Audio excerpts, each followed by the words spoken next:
Hey guys, today we are going to do a tour on our custom Lego city and show it off in all of its glory.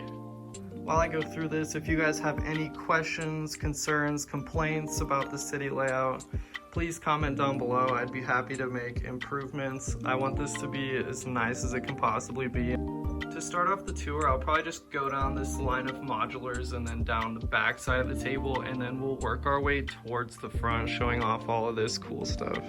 Starting on this corner, we have the Boutique Hotel modular building with the Gargantos Showdown on top. You can see we've got Doctor Strange and Wong fighting it up there. We've got a little dragon down in the street with its babies fighting as well. And then next to that, we have the Green Grocer. One of the first few modulars that ever came out, I believe, and it's pretty rare now. Here's another look at the Green Grocer from a different angle. It's a very nice set. I believe this is close to $1,000 now, so we're pretty lucky to have this in our city. Next to the Green Grocer, we've got this Lego store that I customized and made it a level taller. We've got Carnage fighting Miles Morales down there and Venom fighting Peter Porker on the roof. Next up, we've got the Daily Bugle.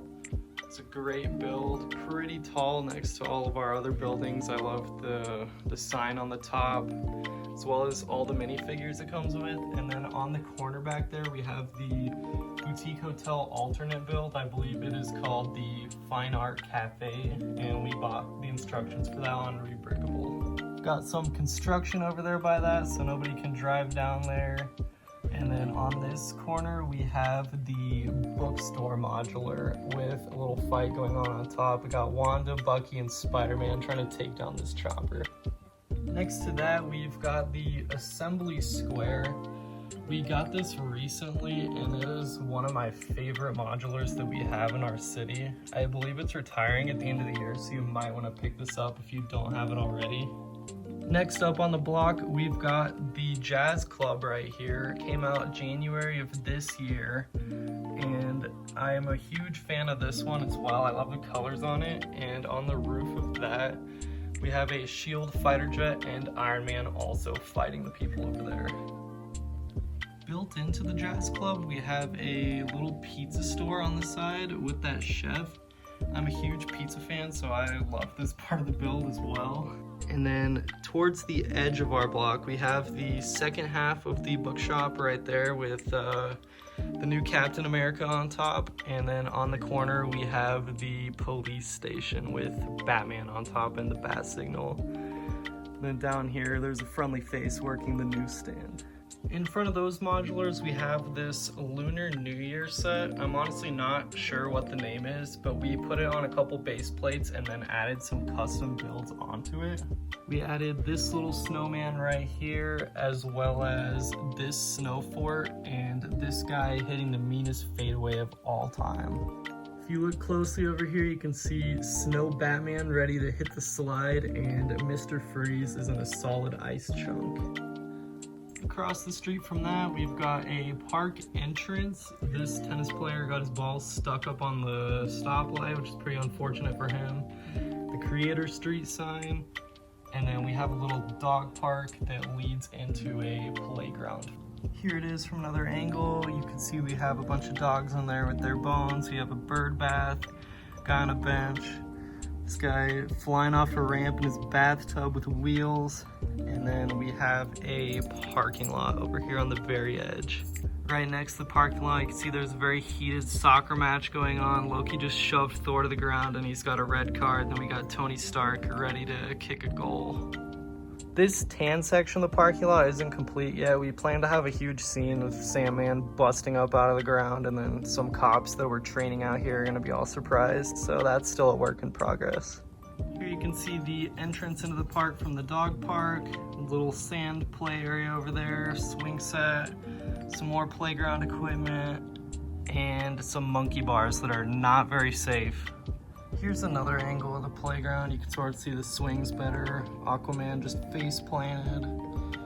And yeah, I don't think that would be allowed in an actual park. Next to the playground, we have the Ideas Treehouse. So very nice piece in our city, provides a lot of shade. There's an Ewok. There's also a monkey hanging out up here. And then on this side of that, there's a little campground. In the campground, you can find Bugs and Lola trying to go on a nice picnic with Marvin the Martian third wheeling. Back here, Ron is getting mauled by a bear behind the camper van. We've got Rocket and Groot right there. And then this little creator 3-in-1 cabin, and there's a cat stuck in a tree that firefighters are working to get down. Over here at the bottom of the treehouse, we connected a river to it. So the river flows all the way over here by the playground, around the cabin, comes down, there's some otters, it's a family, a leprechaun and a pot of gold, and then finally it goes down the waterfall. I do want to get more trees to make this area a little better, but I was just working with the parts that we currently had, so this is all we have for now. On the other side of the playground in the forest area, we have this nice little food truck area where people can go to get all sorts of healthy food over here and enjoy their day. On this side we have the penguin slushy van, and then we have an icicle van and another ice cream truck. Yes, all very healthy options. The only healthy food is over in this corner. I do want to get the carrot van, probably replace this ice cream van just so it's not all ice cream, slushy, popsicle options and something's a little healthier. I'm sure this guy over here would like to have a carrot truck too. And this wall we have right here can actually open up. And inside there we have our own rendition of Diagon Alley. It's the old set.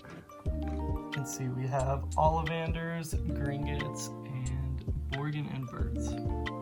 And next to the Diagon Alley we have this coffee shop and pet shop, and this little walking area with more food carts and healthy options. We've got lots of minifigs down here shopping, buying some food, and then this guy's really enjoying this drink. And this is the noodle shop. So here on the other side of the river we have Haggard's Hut, and this is actually temporary. I'm planning to replace it with an alternate build of the Weasley house, and I'll throw a pic of that up on the screen. Either that, or I was thinking the brand new cozy house would look good there and add a bit more color. This is missing some pieces on the roof, so I want to get that replaced. And then coming down the waterfall, you will reach the Ninjago area. So we have the City Gardens here on the left side, and the City of Lanterns, I believe, on the right, with Kung Fu Kevin and SpongeBob in this little boat, and then we have Shang-Chi over here on the side. I'd really like to tile off the entire table in this style with the trans blue tiles, but we just don't have that much in our inventory right now, and we also heard that there's a new Ninjago City set coming out, so we need to leave room for that on the table and not make it permanent yet. I'm very excited to see how that is going to look. I have no idea what is expected, but every other set in the line has been top tier, so I'm sure the next one will also be top tier. Alright, that just about wraps up our tour, but make sure to leave comments down below if you want to see anything else in more detail, if you have more questions. We will be posting more and hopefully making more updates to improve the look of this city. So thanks for coming by.